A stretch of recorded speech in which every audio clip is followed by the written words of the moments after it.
जय मसीह की सभी मसीह भाई बहनों को। आज हम पढ़ेंगे 10 मोहरों का दृष्टांत।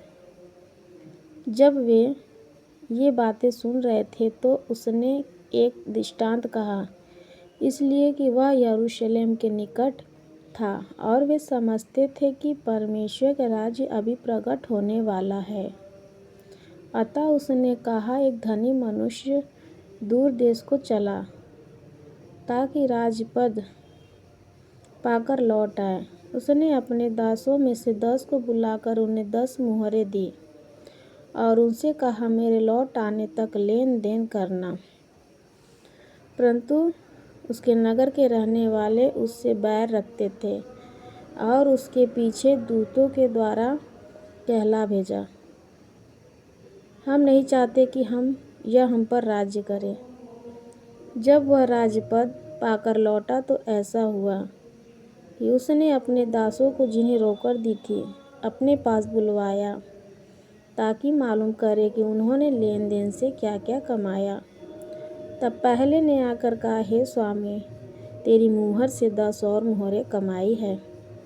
उसने कहा, धन्य है हे उत्तम दास, तू बहुत ही थोड़े में विश्वास योग्य निकला, अब 10 नगरों पर अधिकार रख। दूसरे ने आकर कहा, हे स्वामी, तेरी मुहर से 5 और मुहरें कमाई है। उसने उससे भी कहा, तू भी 5 नगरों पर हाकिम हो जा। तीसरे ने आकर कहा, हे स्वामी, देख, तेरी मुहर यह है कि जिसे मैंने अंगोछे में बांध रखा था, क्योंकि मैं तुझसे डरता था, इसलिए कि तू कठोर मनुष्य है। जो तूने नहीं रखा उसे उठा लेता है और जो तूने नहीं बोया उसे काटता है। उसने उससे कहा, हे दुष्ट दास, मैं तेरे ही मुँह से तुझे दोषी ठहराता हूँ। तू मुझे जानता था कि कठोर मनुष्य हूँ, जो मैंने नहीं जानता रखा उसे उठा लेता और जो मैंने नहीं बोया उसे काटता हूँ। तो तूने मेरे रुपये सर्राफों के पास क्यों नहीं रख दिए कि मैं आकर ब्याज समेत ले लेता? और जो लोग निकट खड़े थे,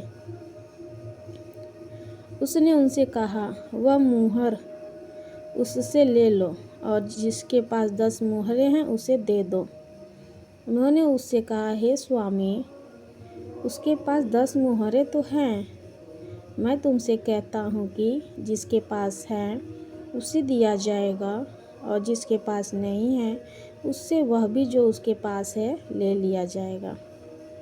परंतु मेरे उन बैरियों को, जो नहीं चाहते थे कि मैं उन पर राज्य करूं, उनको यहाँ लाकर मेरे सामने घात करो।